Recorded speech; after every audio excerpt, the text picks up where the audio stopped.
Hey guys, and welcome back to my channel. So today's video is all about this challenge that I'm doing. So it's actually kind of two, but they go together. So I'm kind of thinking of them as sort of one big challenge. So I was inspired to do this challenge after reading this book called The Year of Less. I'll link the full title and author down in the description box so if you guys want to check it out. I actually listened to the audiobook version of this, but it was really interesting, and I decided to go ahead and try a sort of truncated version of the challenge that she did. So let's take a look first. Obviously, you know, I had to have some planning pages in order to like organize my thoughts and all of that. So this was my initial planning page. At the end of the book, she actually goes through sort of her steps for deciding and setting up the challenge if you want to do it. So what she did was a spending ban for an entire year. And I'm going to adapt mine a little bit, but I'll show you guys that in a second. So some of the things that she said, you know, she suggested that you think about were the why, your values, so your principles and standards of behavior, what do you really want? And then she gave you some different guidelines. So as you can see, I started them on the right column and then there were more, so I actually had to finish over here. So the first thing you should do is declutter your house and take inventory. So the top 5 things you have in each room and like how many of them. And then so you can basically see what you actually have. Start getting rid of stuff you don't need, but see what you actually have. And then go into 3 different lists. So what are your essentials? Things that you can buy when you run out of stuff. Your non-essentials, so things that are going to be on your no-buy list. So if you buy a lot of books, like that would probably go on your no-buy list.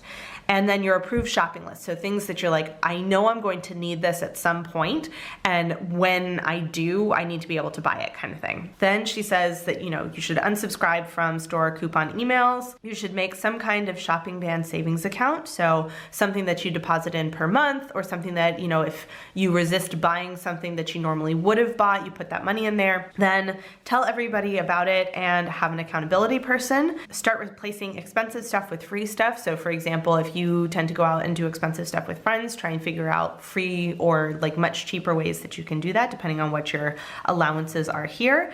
Pay attention to your triggers and change your reactions. So if you always buy, for example, I don't know, if you always go out and you buy coffee in the morning, like what can you do to change that particular habit? Learn to live without or be more resourceful. So if you run out of something that you didn't realize for your approved shopping list, try and do without it first. And if it's something you really need, figure out a way that you can make that work without actually buying it, and appreciate what you have. So you guys have probably seen from different videos, I did a KonMari video a while ago. So I actually have been thinking about this whole idea of sort of decluttering, living with less, like using the things that I have and all of that. But I feel like there's always room for improvement. So I decided I wanted to do a sort of shortened version of this with an addition for myself. So this was kind of what I came up with. So I have my spending ban on the left side and a no processed foods ban on the right side. And like I said, these really do go together because, for example, one of my largest categories of spending outside of like rent is actually for groceries. I don't really go out to eat like ever. I very rarely go to cafes. I make coffee at home. I cook all of my food. So one of the things that I do allow for in my budget is extra money so that I can buy things that I want in order to make the things that I want to eat, essentially. But while I do make a lot of stuff from scratch, there were a few things that I was realizing I was getting a little bit too dependent on, and sort of like sugary kind of processed foods. So I wanted to work on reducing those and figuring out ways of making them at home. So let's take a look through, first off, the spending ban and then the no processed foods, and kind of see how I actually plan for them. So when I first started, I made my 3 lists, so essentials, non-essentials, and approved list. And I maybe didn't go as in-depth as I should have. This is going to be kind of a work in progress. We're going to see how it's going to go. So I have essentials are going to be basic toiletries and food. Those are kind of the things I'm going to run out of. And honestly, in 3 months, I don't even know that I'll even run out of toiletries. But obviously, food is going to be something I need to get. On the non-essentials, I am not allowed to buy new makeup, new skincare. So this, if I run out of skincare that I use, I can replace it, but I can't buy new things to try. That's the difference. I cannot buy ready-made food or any books or stationery. Now, I did specifically start this after I got home from my Seattle trip because I did buy some stuff in Seattle. Whoops. Anyway, On my approved list, so font software. I have been working on this project, and whenever I get to a point that I need to actually buy the software, that is on the approved list. It's also a section in my budget that I'm working on putting money towards, so once I get the money to do that, I can buy those things. Things that are on my apartment list, so I actually have a running list in my little A6 sidekick that are things that I'm like on the lookout for that I want for the apartment. I'm not necessarily approving everything on the list, but if something perfect comes up, then it is on the approved spending list. I have my clothing list, which I have a couple of pieces of clothing that I'm looking for that are like I've been looking for a while. So if they come up, then I can get them. But this is also possibly going to change because of my new habit of my new sewing hobby. So we'll see about that. Travel is something that I can, as long as I budget for it, that I can spend. And sewing.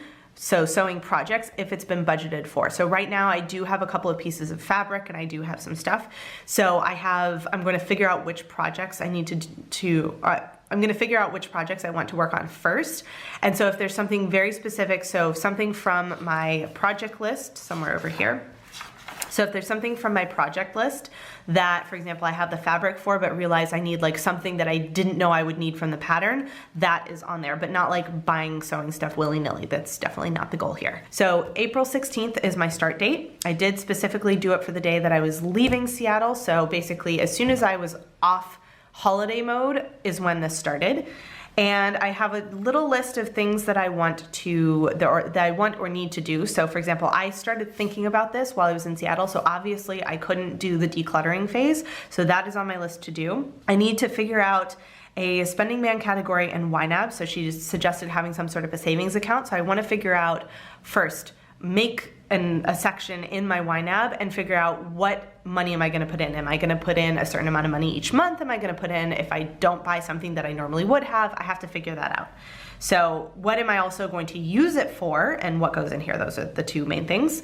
As kind of part of this, it's not like entirely part of this, but it kind of goes with it in my head, is I want to work on a year level budget. So I do budget month to month and I'm pretty good about that. I now also have approximately 2 years worth of records in YNAB, so I can go back through the reports and kind of see my year level habits, but I want to actually sit down and look at where I'm spending money on a yearly basis rather than just a monthly basis. I need to make a tracker, which you can see I actually did that. I'll show you that in a second. And I also have the why. So my why is I want to reduce trash. I want to spend my time more wisely. I want to make more things, like physically make more things and buy less. And I want to try and work on reducing my grocery budget a little bit because any extra wiggle room I have means that I can save more. I can put it more towards like travel or projects or whatever. And I'd like to work on, kind of as reducing this, is raising my savings goals. And I decided that at the end of this, my reward, if I complete this challenge, is going to be getting a facial. So I did write that down there. The next part is my no processed foods. So I have my nope list and my replace with, which I couldn't think of a better thing to call that. So things that I tend to buy that I want to stop buying, but this also goes for any kind of processed foods, is chips, cookies, candy, popcorn, ice cream, instant anything, and snacks. So I tend to be really good about cooking meals at home. What I do get a little bit lazy about are snacks. So I now have a freezer, and so one of the things that I kind of missed when I didn't have a freezer was being able to buy ice cream, and I've been noticing I've been buying more, and so I've just been like adding more sugar to my diet, and it's not good. I don't feel great with that. Also, every once in a while I'll buy like chips or, pre-made stuff, and there's so much that I could make fairly easily that I really want to make the effort to try and do that. So a couple of things that I brainstormed for replacing those with is, eating nori instead of chips because it's seaweed and it's lovely and salty. Maybe making homemade cookies or homemade whatevers, baking, for example. Getting plain dark chocolate. I have to figure out if there's a brand that I can get that has very little added sugar or what have you. And if I end up using it, I do like dark chocolate, but if I end up using it to bake things with chocolate in them, that's okay. Eat small vegetables rather than eating chips, get olives, get nuts or whatever. So that was kind of a start. I have the same start and end date as the spending man because in my mind they go together.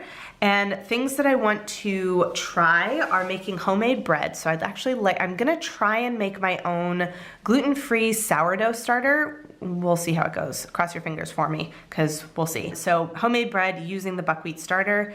maybe looking into making homemade ice cream, but looking for recipes that don't use a machine because I don't have an ice cream machine, and obviously I can't buy an ice cream machine.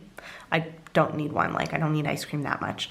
I also want to make more pickled vegetables, so like radishes and kimchis and all of that kind of stuff. So those are kind of my things that I'd like to try making to help me like have things that I can eat that aren't on my processed foods list.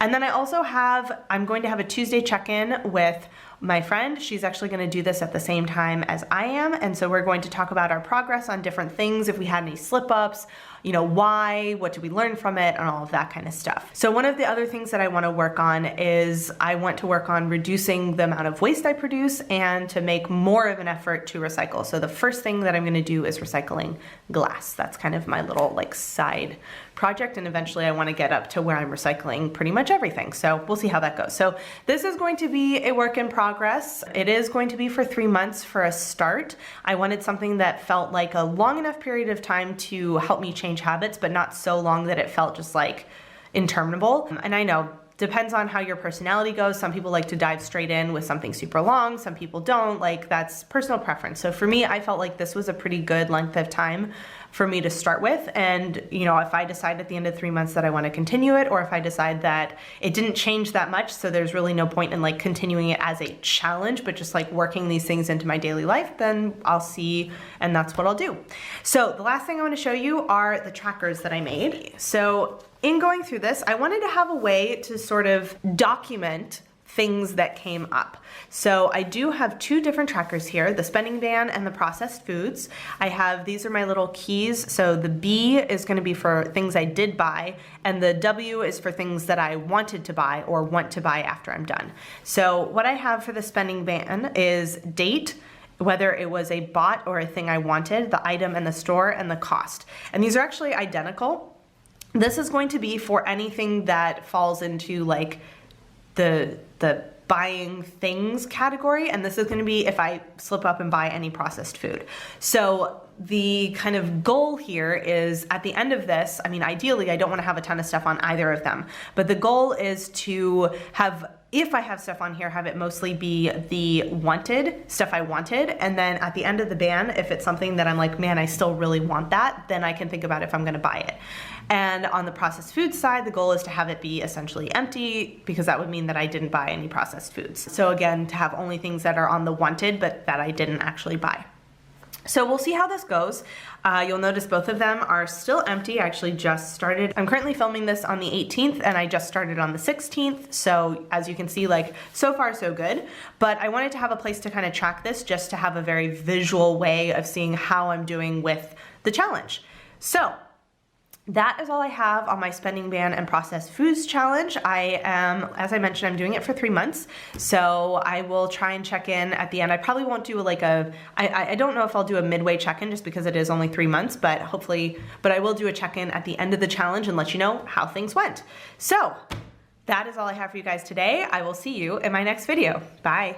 Hey guys, so if you've made it all the way to the end of this video and are actually watching my end screen and you're not subscribed to my channel, I would really appreciate it if you would. There's a little button right there for you to do it. And if you're interested in watching some more of my videos, I have links to 2 of my older videos off to the left there, so you can check those out if you would like to, and I will see you guys in my next video. Bye!